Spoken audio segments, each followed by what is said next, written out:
I'm Evelyn, a 28-year-old who embarked on a journey as an online designer after marrying my husband, Lucas. We share our living space with his mother in the house where Lucas grew up. Before marriage, I worked for a company, but post-wedding, I chose the path of an independent designer, working remotely. This decision was spurred by the desire to blend my career with the responsibilities of managing our home. The work I do primarily comes through referrals from my previous job, a testament to the trust and satisfaction my clients have in my abilities. This arrangement has proved mutually beneficial, allowing me the flexibility to juggle my professional and personal life seamlessly. However, this balance seems to be lost on my mother-in-law, who holds firmly to the traditional belief that a woman's place, once married, is solely in the domain of household chores, supporting her husband without external employment. Lucas attempts to mediate, highlighting the importance of my contributions, but his mother remains skeptical, often downplaying my work as merely a little home business and insisting on the importance of traditional housework. Her viewpoint fails to acknowledge the evolving dynamics of modern households where dual incomes are often the norm. Despite my efforts to manage both my work and the household efficiently, she remains dissatisfied, possibly viewing me through the lens of the past, as someone not fitting the mold of the ideal housewife she envisions. This has led to a constant stream of sarcastic comments aimed at undermining my efforts and contributions. Lucas has shared that his mother's dependency on him has increased following the passing of his father, Daniel, 4 years ago. While this has brought them closer, it also places him in a delicate position, caught between the expectations of his mother and the reality of our life together. The house, a symbol of family legacy, now stands as a testament to the shifting dynamics and challenges we face as a family, trying to navigate the complexities of modern life while respecting the traditions of the past. My husband Lucas, his mother Aurora, and I share a cozy home that suits us perfectly. It even includes a dedicated workspace for me, which is incredibly beneficial for my online designing work. Aurora, who has been a fixture in this neighborhood for over 3 decades, enjoys a vibrant social life, often hosting gatherings with her friends. These visits, however, mean I occasionally have to pause my work to attend to the hospitality duties, serving tea and snacks to the group. As Aurora's friends congregate, their conversations invariably drift towards grievances about their daughters-in-law. Tales of excessive spending, frequent visits to parents, and other complaints fill the air, each seemingly competing to portray their situation as the most challenging.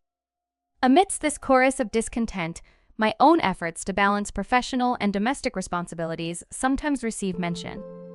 Yet, when a friend commends me for managing both my job and household chores effectively, Aurora's response is tepid at best, dismissively referring to my career as nothing more than a small home-based venture, barely concealing her skepticism about its financial yield. The discussions among these friends often echo outdated sentiments, with one quipping about the financial independence of women in a manner that sparks collective amusement. Such conversations, steeped in nostalgia for a different era, seldom recognize the contributions of contemporary wives and mothers. To preserve my sanity and focus, I resort to headphones, tuning out the repetitive and disparaging narratives. One evening, amidst this backdrop of traditional expectations and modern realities, Lucas broached the subject of acquiring a new vehicle. "I've been thinking about getting a new car. Is that okay?" he inquired during dinner, seeking my input in a decision that affected us all. Aurora's immediate reaction was one of disbelief, questioning why Lucas felt the need to consult me about such a purchase. Lucas, ever the peacemaker, emphasized the importance of mutual agreement in decisions impacting our shared life, subtly advocating for a partnership approach in contrast to the unilateral decisions favored in Aurora's generation. This moment underscored the evolving dynamics within our family, reflecting a shift towards more inclusive decision-making processes in our shared journey. Aurora's insistence on independence clashed with Lucas's habit of seeking consensus, especially when it came to significant decisions like buying a new car.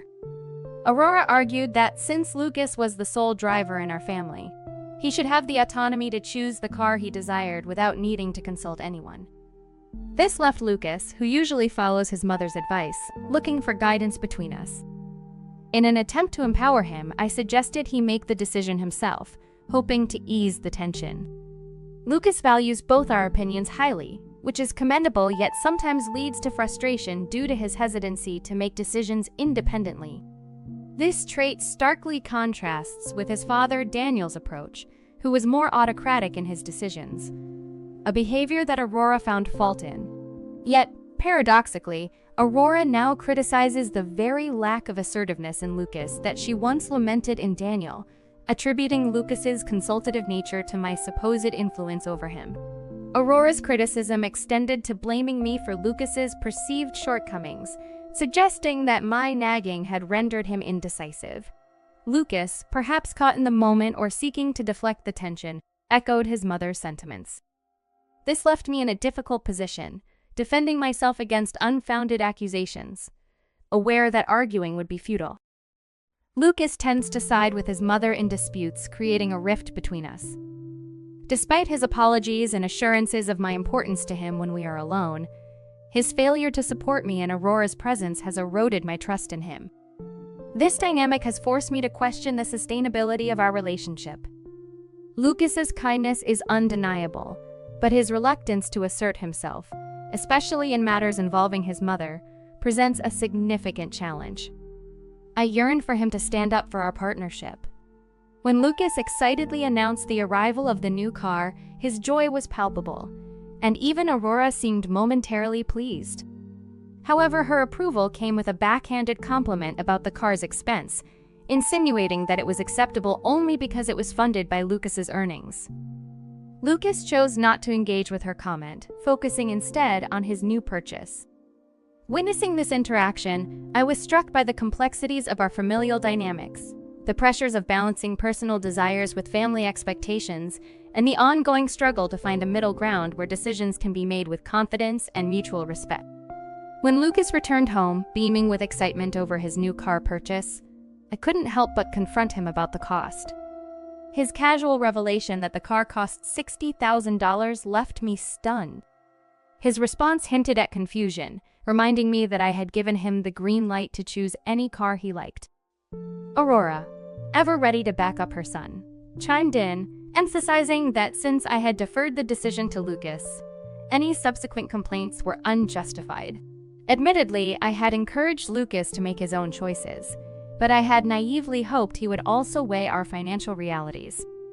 His admission of financing the car through a loan only heightened my concerns. Aurora, perhaps feeling sidelined by my focus on Lucas or just irate at my questioning, scolded me sharply, accusing me of being a burdensome daughter-in-law reliant on Lucas's income. Despite her harsh words, I countered, reminding her of my own contributions through my work. Yet she dismissed my efforts, belittling the income from my so-called part-time job compared to Lucas's substantial earnings. Her disdain was palpable, making it clear she viewed my financial contribution as insignificant. Lucas, perhaps overwhelmed by the confrontation, retreated, leaving me to face Aurora's criticisms alone. Aurora's patience, or rather her tolerance for me, had seemingly reached its limit. She expressed a blunt wish for a daughter-in-law who would leave their household. Her words, cutting and final, echoed my own frustrations and the culmination of ongoing tensions. The absurdity of arguing over my salary amidst a broader issue of respect and understanding within our family dynamic made me question the value of such disputes. Feeling both isolated by Aurora's comments and betrayed by Lucas's avoidance, I decided to remove myself from the immediate source of conflict. I announced my intention to leave, a statement born from a moment of desperation and a desire for clarity. Retreating to my home office, I sought solace in the one space where I felt some semblance of control, pondering the next steps in a situation that had escalated far beyond a simple disagreement over a car purchase. I quickly gathered my laptop and essentials, determined to leave behind the tension-filled atmosphere of my in-laws' home. "I'll be back for the rest later," I declared to Aurora, whose glare could freeze fire. Lucas stayed hidden in his room, avoiding the confrontation. As I announced my departure, Aurora's anger flared, her words biting and harsh. Demanding I return only with divorce papers signed, a level of hostility I hadn't encountered from her before. Her use of such harsh language stunned me, but I refused to let it detain me any longer. Returning to my parents' home, I was met with confusion and concern. My sudden appearance alarmed them, but they welcomed me with open arms, offering the sanctuary I desperately needed. My husband's silence in the days that followed spoke volumes, confirming the distance that had grown between us, a chasm widened by his allegiance to his mother over our partnership. Discussing the ordeal with my parents brought some solace.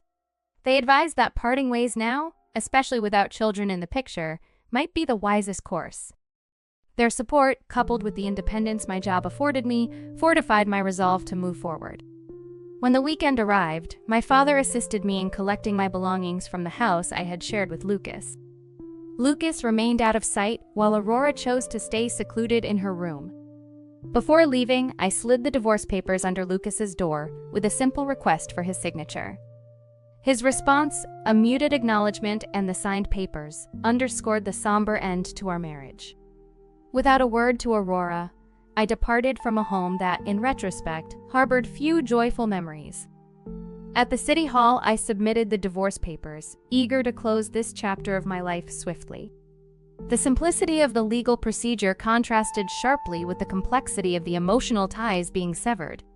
In the aftermath, I remained with my parents, reflecting on the journey that led to this point and the path that lay ahead.